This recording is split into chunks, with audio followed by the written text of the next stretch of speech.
ನಮಸ್ಕಾರ, ನಾನು ಲೀಲಾ ಮಣ್ಣಾಳ.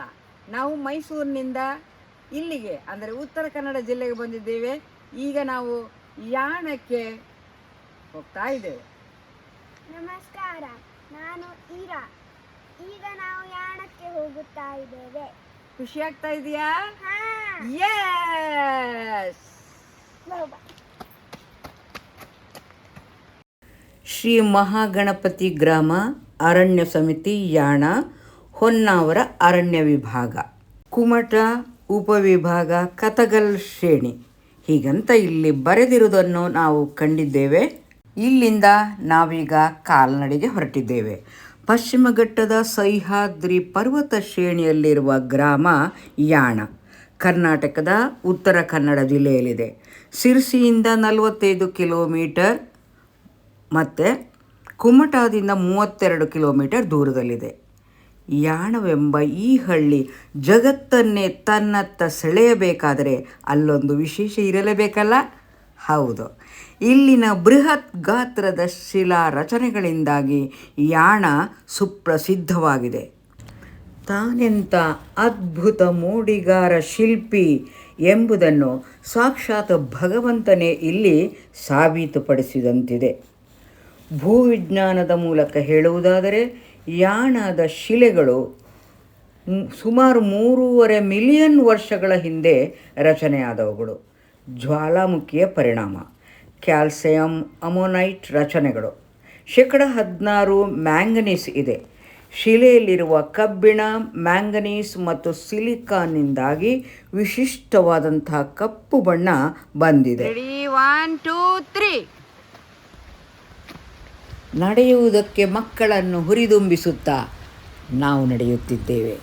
ಯಾಣದ 3 ಕಿಲೋಮೀಟರ್ ವ್ಯಾಪ್ತಿಯಲ್ಲಿ ಸುಮಾರು 61 ಶಿಲಾರಚನೆಗಳನ್ನು ಗುರುತಿಸಲಾಗಿದೆ. ಅತಿ ದೊಡ್ಡ ಶಿಖರವೆಂದರೆ 120 ಮೀಟರ್ ಎತ್ತರದ ಭೈರವೇಶ್ವರ ಶಿಖರ. ಇದು ಏಕಶಿಲೆ. ಗಮನ ಸೆಳೆಯುವ ಇನ್ನೊಂದು ಶಿಲಾ ಶಿಖರ 90 ಮೀಟರ್ ಎತ್ತರದ ಮೋಹಿನಿ ಶಿಖರ. ಪುರಾತನ ಕಾಲದಿಂದಲೂ ಧಾರ್ಮಿಕ ನಂಬಿಕೆಯು ಈ ಶಿಲಾ ಶಿಖರಗಳೊಂದಿಗೆ ಬೆಸೆದುಕೊಂಡಿದೆ. ಯಾಣವು ವಡ್ಡಿ, ಮಟ್ಟಿ ಮತ್ತು ದೇವಿ ಮನೆ ಘಟ್ಟಗಳಿಂದ ಸುತ್ತುವರಿದಿದೆ. ಕಾಸಿದ್ದರೆ ಗೋಕರ್ಣ, ತ್ರಾಣವಿದ್ದರೆ ಯಾಣ ಎಂಬುದು ಹಳೆಯ ಗಾದೆ. ಯಾಣದ ಮನೋಹರವಾದ ಅದ್ಭುತ ಶಿಲಾ ರಚನೆಗಳನ್ನು ಕಾಣಬೇಕಾದರೆ ದಟ್ಟವಾದ ಗಿಡಮರ ಬಳ್ಳಿಗಳಿಂದ ಕೂಡಿದ ಅರಣ್ಯ ಮಾರ್ಗದಲ್ಲಿ ಬೆಟ್ಟವನ್ನೇರಿ ಹೋಗಬೇಕು.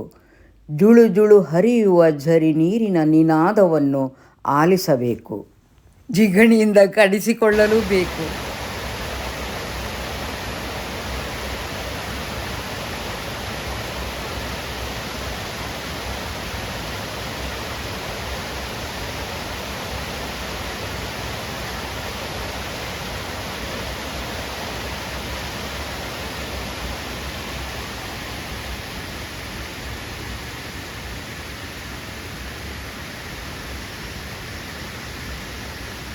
ಇಲ್ಲಿಗೆ ಪ್ರವಾಸ ಬರುವವರು ಕುಮಟ ಅಥವಾ ಶಿರಸಿ ಮೂಲಕ ಬರಬಹುದಾಗಿದೆ. ಕುಮಟದಿಂದ ಗೋಕರ್ಣ, ಮುರುಡೇಶ್ವರ ಮೂಲಕ ಸಾಗಿ ನಂತರ ಕಾಲ್ನಡಿಗೆಯಲ್ಲಿ ಬೆಟ್ಟವೇರುವುದು ಹೆಚ್ಚು ಸವಾಲಿನದು. ನಾವು ಇದೇ ಮಾರ್ಗವಾಗಿ ಬಂದಿದ್ದೇವೆ. ಸುಮಾರು 1.5-2 ಕಿಲೋಮೀಟರ್ಗಳಷ್ಟು ದೂರ ಅರಣ್ಯ ಮಾರ್ಗವಾಗಿ ಕಡಿದಾದ ಬೆಟ್ಟವನ್ನು ಏರಬೇಕು. ಕಾಲುಗಳಲ್ಲಿ ಶಕ್ತಿ, ಮನದಲ್ಲಿ ಉತ್ಸಾಹ ಇದ್ದರೆ ಈ ಮಾರ್ಗವಾಗಿ ನಡೆಯುವುದು ಖಂಡಿತ ಕಷ್ಟವಲ್ಲ. ಇದ್ದಕ್ಕಿದ್ದಂತೆ ಶಿಲಾ ರಚನೆ ಗೋಚರಿಸಿದಾಗ ಆಗುವ ಆನಂದ ವರ್ಣಿಸಲು ಅಸಾಧ್ಯ. ಮಣ್ಣಿನ ಮಾರ್ಗ ದಾಟಿದ ತಕ್ಷಣ ನಮಗೆ ಗಣಪತಿ ದೇವಾಲಯ ಕಂಡುಬಂದಿದೆ. ಅಲ್ಲಿಂದ ಮುಂದಕ್ಕೆ ನಾವು ಮೆಟ್ಟಲುಗಳನ್ನು ಏರುತ್ತಿದ್ದೇವೆ. ಅಂದಹಾಗೆ ಬೆಟ್ಟದ ಮೇಲಿರುವ ಶಿಲಾ ದೇಗುಲಗಳು ಪ್ರವಾಸಿಗರಿಗೆ ಬೆಳಗ್ಗೆ 8:30ಯಿಂದ ಸಂಜೆ 5:30 ಗಂಟೆವರೆಗೆ ತೆರೆದಿರುತ್ತದೆ.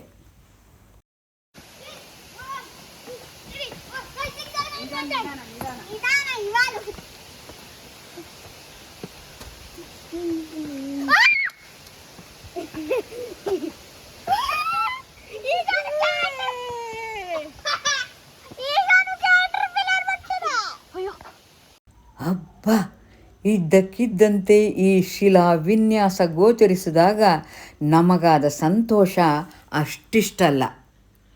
ಇಲ್ಲಿನ ಶಿಲಾ ರಚನೆಗಳೊಂದಿಗೆ ಬೆಸೆದುಕೊಂಡಿರುವ ಧಾರ್ಮಿಕ ನಂಬಿಕೆಯ ಕಥೆಗಳು ಸ್ಕಂದ ಪುರಾಣದಲ್ಲಿ ಕಂಡುಬರುತ್ತವೆ. ಭಸ್ಮಾಸುರ ಮೋಹಿನಿ, ಈ ಕಥೆ ಎಲ್ಲರಿಗೂ ಗೊತ್ತಿರುವಂಥದ್ದೇ.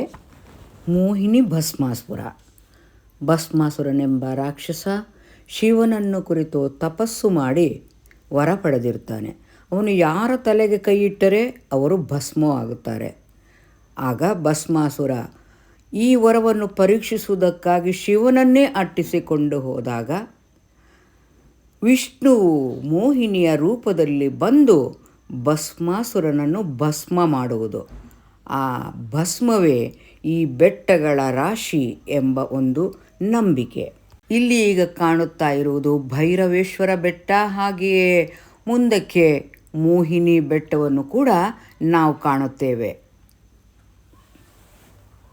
ಇನ್ನೊಂದು ಕಥೆಯ ಪ್ರಕಾರ ಹಿರಣ್ಯಾಕ್ಷ ರಾಕ್ಷಸನ ಮಕ್ಕಳು ಕೃಷ್ಣಾಕ್ಷ ಮತ್ತು ರಕ್ತಾಕ್ಷ ಇವರನ್ನು, ಅಂದರೆ ಇವರು ಸಮಾಜ ಕಂಟಕರಾದಾಗ ಪಾರ್ವತಿ ಮತ್ತು ಪರಮೇಶ್ವರರು ಇವರನ್ನು ಸಂಹಾರ ಮಾಡುತ್ತಾರೆ.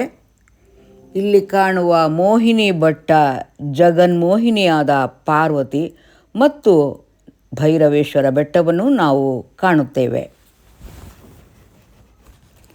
ಅಂದಹಾಗೆ ಭೈರವೇಶ್ವರ ಶಿಖರವು ಮಧ್ಯದಲ್ಲಿ ಭೈರವೇಶ್ವರ ಲಿಂಗವನ್ನು ಹೊಂದಿದೆ.